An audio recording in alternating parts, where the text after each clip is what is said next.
Well, bipartisan effort advanced in the Senate to claw back compensation from bank executives who oversee a failure. The bill grants the FDIC new capabilities to force the return of executive compensation in return for a government takeover to protect depositors at some of those troubled banks. I spoke to Wyoming Senator Cynthia Lummis on where she stands on the issue.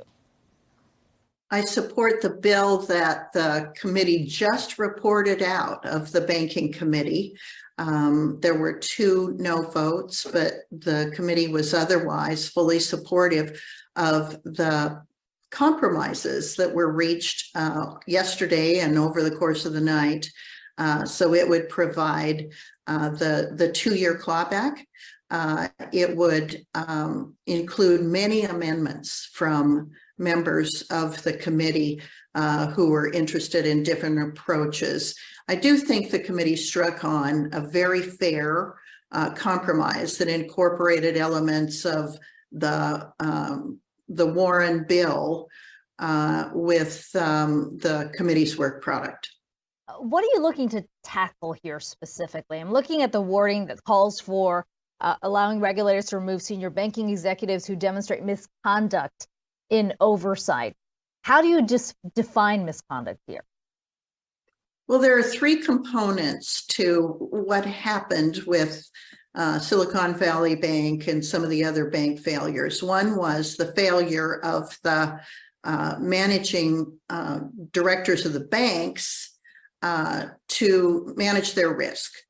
Another was the regulators supervising these banks failed to flag those risks so they could be addressed. And then, of course, our economy, with all of the spending that occurred in the last 2 years, put the bonds that were backing accounts underwater. And those 3 elements really contributed mightily to the failure of banks.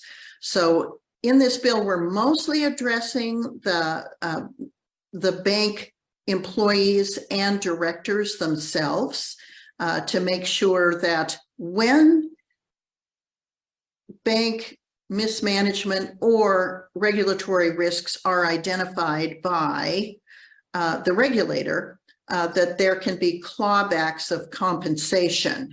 We know that in several of the bank failures, that directors of the bank took out funds or compensation just before the banks failed. And we don't want the consumers of the United States, especially through the FDIC insurance that covers fees associated with propping these banks up, to be borne by innocent parties, especially when you can identify bankers that took huge compensation packages or other means of compensation right before a bank failed. There are those who have criticized the bill, saying this is a bit reactionary. You just highlighted 3 key elements here that really came together to create what was this banking crisis and the ultimate collapse of Silicon Valley Bank. If you take the issue of the liquidity crunch, how does something like this address that?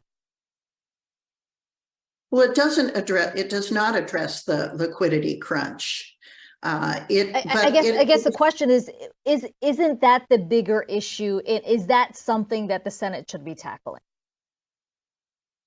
Yes, that's something that the House and the Senate should tackle by quitting spending such ridiculous amounts of money that drive inflation and cause the bonds that were backing those accounts to be underwater.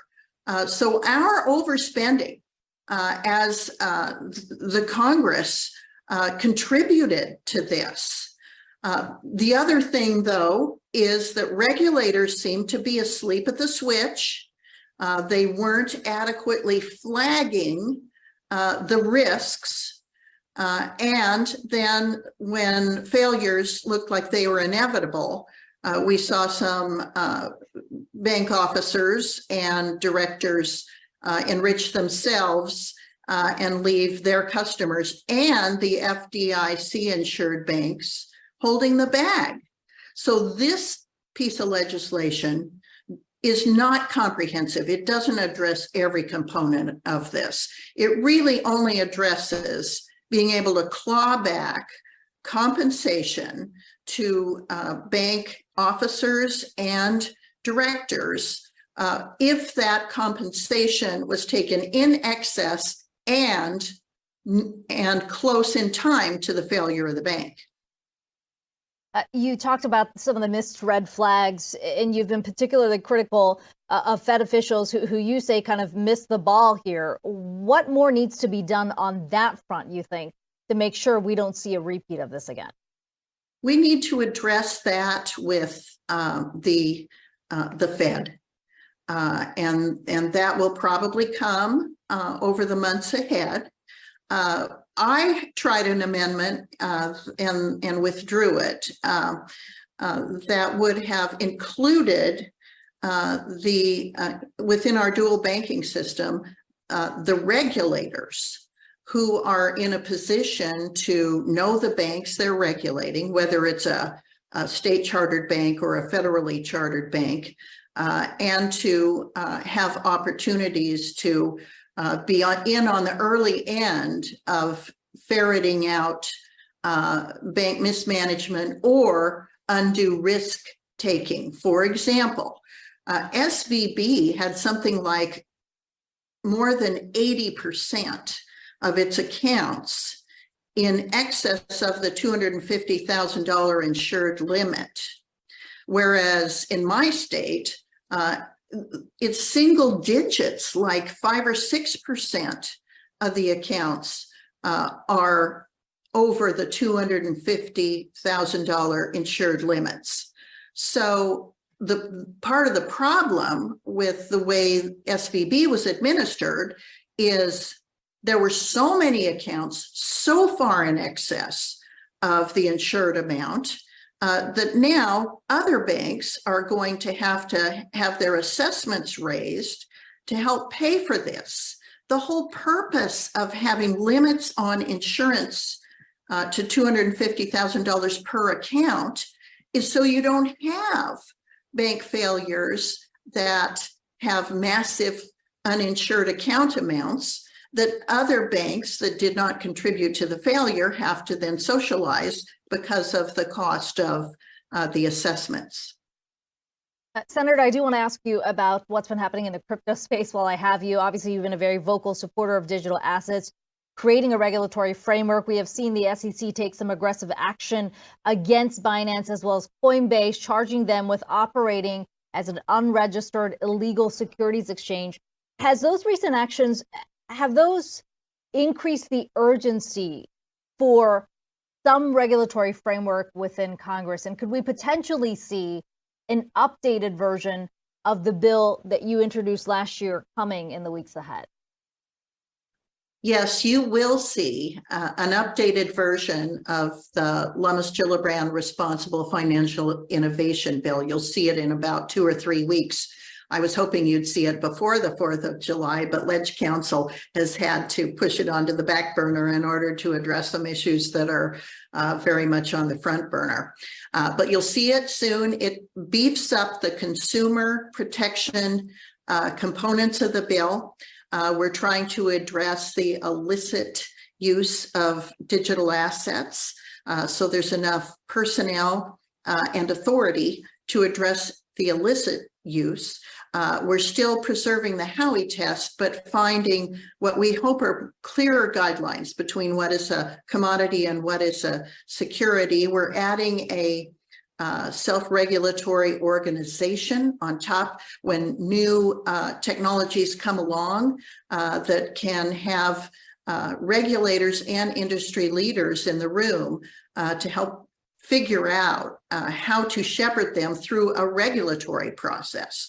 I understand why the SEC might have chosen to use a regulatory action with regard to Binance. That is not a domestic company, and it's very large. But I'm scratching my head about why they would do that with Coinbase. We know that Coinbase went to the SEC and asked for guidance on how to comply with SEC regulations. And they did not get an adequate response, and then were slapped with an enforcement action. To me, that seems like not the right way to do business in America. If you have an American-based company that comes into your regulatory agency and says, we want to comply, tell us how to do it, and they don't get an answer, and then instead get a high penalty potential in a regulatory action, that's not a good way to regulate. That's not a good way to do business. Wyoming Senator Cynthia Lummis speaking to me earlier there about crypto as well as banking regulation.